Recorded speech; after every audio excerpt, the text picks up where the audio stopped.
एक समय में अंग्रेजों ने लिखा था Indians and dogs are not allowed. आज उन्हीं के देश के प्रधानमंत्री भारतीय मूल के हैं और ये तस्वीर इन दिनों बड़ी वायरल हो रही है।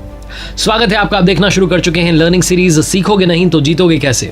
ऋषि सुनक जो कि इंडियन ओरिजिन के हैं और अब ब्रिटेन के नए प्रधानमंत्री बन चुके हैं, उनसे क्या सीखा जा सकता है।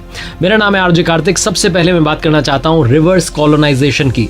एक समय था जब यूके ब्रिटेन जो है अपनी कॉलोनी समझता था भारत को, और इंडिया पर लगभग 200 सालों तक उन्होंने राज किया था। उस वक्त जितने ब्रिटिशर्स इंडिया आए थे उसके 10 गुना आज ब्रिटेन में रह रहे हैं। और ये जो हमारी भारतीय पॉपुलेशन है जो वहाँ ब्रिटेन में रह रही है, वो एजुकेशन में, पॉलिटिक्स में, अलग अलग प्रोफेशन में लगातार अपना नाम कमा रही है। जब भी ब्रिटेन में नई सरकार चुनी जाती है तो कोई ना कोई भारतीय चेहरा उस कैबिनेट में जरूर होता है, और इस बार तो उस कैबिनेट के जो चीफ हैं, जो प्राइम मिनिस्टर हैं, वही इंडियन ओरिजिन के हैं। ऋषि सुनक जो कि बोरिस जॉनसन की कैबिनेट में फाइनेंस मिनिस्टर थे। कोविड का सामना पूरी दुनिया कर रही थी, ब्रिटेन भी कर रहा था, और ऐसे मुश्किल दौर में उन्होंने ब्रिटेन की इकोनॉमी को होल्ड किया, उसको संभाला, वहाँ नौकरियां जाने से बचाई लोगों की, वहाँ की कंपनीज के लिए अच्छी पॉलिसीज निकाली, इसीलिए वो सबके फेवरेट बन गए और आज उन्हें वहाँ ब्रिटेन का नया प्रधानमंत्री चुन लिया गया है। उनकी जो यात्रा रही है प्रधानमंत्री पद तक पहुंचने की, इससे 3 बातें सीखने को मिलती हैं। आइए शुरू करते हैं लर्निंग सीरीज। सबसे पहली बात जो सीखने को मिलती है वो है हार करके भी हार नहीं मानना।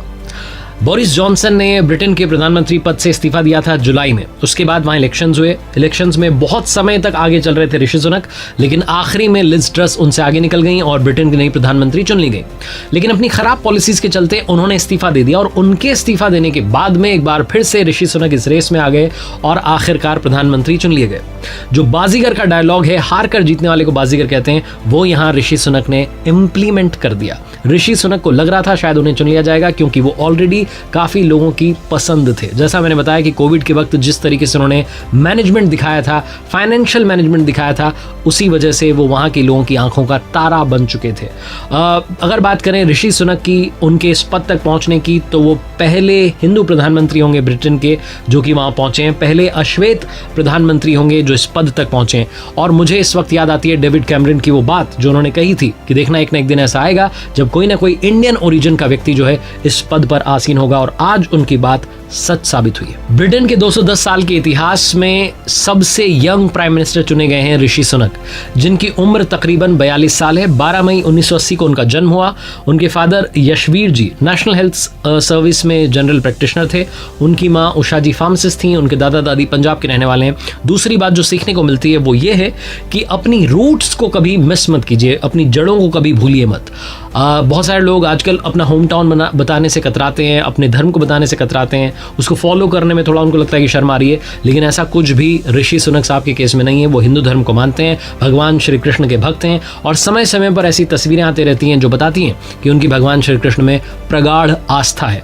जब उन्हें पहली बार सांसद चुना गया, जब वो सांसद पद की शपथ ले रहे थे ब्रिटिश पार्लियामेंट यानी कि हाउस ऑफ कॉमन्स में, तो वहां उन्होंने श्रीमद् भगवद गीता से शपथ ली थी, उस पर हाथ रख करके शपथ ली थी। ऋषि सुनक टाइम टाइम पर ये कह चुके हैं कि श्रीमद् भगवद गीता अक्सर उन्हें लाइफ में बड़े फैसले लेने में मदद करती है, उन्हें स्ट्रेसफुल जो कंडीशंस हैं, सिचुएशंस हैं, उनसे बचाती हैं, और जो अपनी ड्यूटी है उसको निभाए रखने के लिए, उस पथ पर चलते रहने के लिए लगातार इंस्पायर करती है। ऋषि सुनक जो कि हिंदू धर्म को मानते आए हैं और कह रहे हैं कि मैं चाहता हूं कि एक ऐसा ब्रिटेन तैयार करूं जहां किसी को भी दिक्कत ना हो दिवाली पर दिए जलाने से। एक समय ऐसा था जब इंडिया की आजादी के धुर विरोधी रहे उस वक्त के जो ब्रिटेन के प्राइम मिनिस्टर थे विंस्टन चर्चिल, उन्होंने कहा था कि अगर भारत को आजाद कर दिया गया तो वहां की जो सत्ता है वो गुंडों के, मुफ्तखोरों के हाथ में चली जाएगी। सारे जो इंडिया के लीडर्स हैं, नेता हैं, बहुत ही कमजोर होंगे, भूसे के पुतलों जैसे होंगे, ऐसा उन्होंने बयान दिया था। आज आप देख सकते हैं और समझ सकते हैं कि उन्हीं के देश के प्रधानमंत्री इंडियन ओरिजिन के हैं। तीसरी बात जो सीखने को मिलती है, जो तीसरी बात समझाती है, वो है कि एक समय ऐसा था जब भारतीयों को कोई जानता नहीं था। आज भारतीयों का डंका पूरी दुनिया में बोल रहा है। ये हम सभी के लिए प्राउड मोमेंट है। ब्रिटेन के प्रधानमंत्री ऋषि सुनक साहब चुन लिए गए हैं, और भी काफ़ी देशों की अगर मैं बात करूं तो जो टॉप पोजीशंस हैं उस पर भारत के लोग, भारतीय मूल के लोग जो हैं वो विराजमान हैं। अगर बात करें यूएसए की वाइस प्रेसिडेंट की कमला हैरिस मैम, अगर बात करें पोर्चुगल के प्राइम मिनिस्टर की एंटोनिया कोस्टा कोस्टा साहब, मॉरिशस के prime minister Pravind Jugnauth, Mauritius के प्रेसिडेंट पृथ्वीराज सिंह साहब, सिंगापुर के राष्ट्रपति हलीमा याकूब, सूरीनाम के राष्ट्रपति चंद्रिका प्रसाद, गुयाना के राष्ट्रपति इरफान अली और सेशल्स के राष्ट्रपति भी इंडियन ओरिजिन के हैं। और यही नहीं, बहुत सारी एमएनसीज ऐसी हैं जहां भारतीय जो हैं टॉप पोजीशन पर बैठे हुए हैं। यह बताता है कि भारत के लोगों में बहुत सारा दम है और समय के साथ दुनिया ये महसूस कर रही है। एक बार फिर से आपसे बस ये कहना चाहता हूं, ऊपर वाले के आशीर्वाद, अपनी मेहनत और अपनों के प्यार के साथ कर दिखाओ कुछ ऐसा कि दुनिया करना चाहे आपके जैसा। याद रखिए, हर सोमवार सुबह 9:30 बजे मेरे साथ देखिए एक नई कहानी और हर शुक्रवार सुबह 9:30 बजे मेरे साथ देखिए लर्निंग सीरीज का एक नया वीडियो।